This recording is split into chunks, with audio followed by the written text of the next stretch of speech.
তুমি সিগারেট খাও? জি খাই তো। কেন খাও? কেন খাই সেটা তো মুখে বলে প্রকাশ করতে পারবো না, তবে আমার একটা নির্ঘুম রাত যদি আপনার হাতে তুলে দিতে পারতাম তাহলে হয়তো আপনি বুঝতেন কেন আমি সিগারেট খাই। এখন থেকে আর কখনো সিগারেট খাবা না। কেন খাবো না? আমি বলছি তাই। কে আপনি? আর আমি আপনার কথাই বা কেন শুনবো? জানি না, আমি বলছি তাই শুনতে হবে। আপনি নিজেই তো নিজেকে ভালো করে জানেন না, আর আপনি আসতেন আমাকে শাসন করার জন্য। তুমি রাত যাবো? রাত জাগা পাখিরা রাত জাগবে, এটাই তো স্বাভাবিক। আজকে রাত থেকে ভালো ছেলের মতো তাড়াতাড়ি ঘুমিয়ে পড়বা। এই যে ম্যাডাম, 2-4টা ঘুমের ওষুধও আমাকে রাত জাগা থেকে বিরক্ত করতে পারে নাই, আর আপনার মুখের কথায় আমার রাত জাগা থেমে যাবে বললেই হলো। জি বললেই হবে। মুখের ওপর কথা বলবা, একদম মেরে সোজা বানিয়ে ফেলবো। আপনার কথা শুনে মনে হলো আমি একটা খেলার পুতুল, যেরকম নাচাবেন সেরকমই নাচবো। এত অবসল কেন তুমি? নিজেকে অগোছালো করে রাখতে ভালো লাগে তাই। নিজেকে গুছিয়ে রাখতে পারো না? যেখানে নিজের জীবনের প্রতি কোনো মায়া নেই সেখানে আর জীবনটা গুছিয়ে কি করবো? ও আচ্ছা, তুমি এত উৎসুক না কেন? খাওয়া দাওয়া ঠিক মতো করো না? পরিবারের জন্য মাথা ভর্তি টেনশন, প্রিয় মানুষের দেওয়া আঘাত।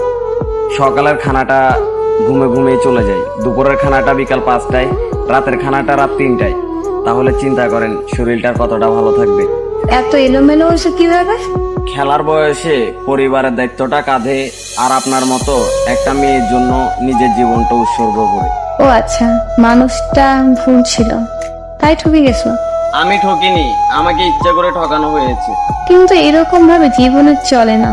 কাল থেকে সকাল তাড়াতাড়ি উঠবা, খাবার পরে দুপুরে নামাজ পড়া, বাসায় এসে গোসল করবা, দুপুরের খাবার খাবা, আর রাতের খাবার 10টার ভিতর খেয়ে নিবা।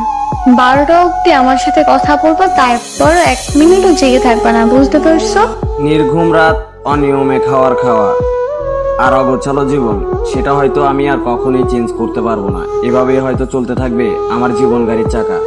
আর আপনি যদি মনে করেন যে আপনি এরকম নির্দেশনা দিয়ে আমার মনে জায়গা করে নেবেন তাহলে ভুল ভাবতেছেন, কারণ আমার মন দিল বলতে কিছুই নেই।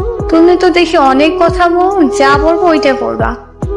করবা মানে করবাই, না বললে মায়ের তো খাও নাই আমার হাতে, একদম সোজা করে ফেলবো। কাল থেকে আমার রুটিন শুরু তোমার লাইফে, মনে থাকো যেন। রুটিন শুরু করতে গিয়ে ব্লক লিস্টে পড়ে যান কিনা সেটা তো সঠিকভাবে বলতে পারতেছি না, কিন্তু ব্লক লিস্টে পড়ে গেলে সেটার জন্য আমি দায়ী নই। কিন্তু কোনো কিন্তু না, এখন বাইরে যা বলছে মনে থাকো যেন। আল্লাহ হাফেজ। আমি নিজেকেই তো ভালো করে মনে রাখতে পারি না, আপনার কথাটা মনে থাকবে কিনা তা আমি জানি না। আচ্ছা ঠিক আছে ভাই, আল্লাহ হাফেজ।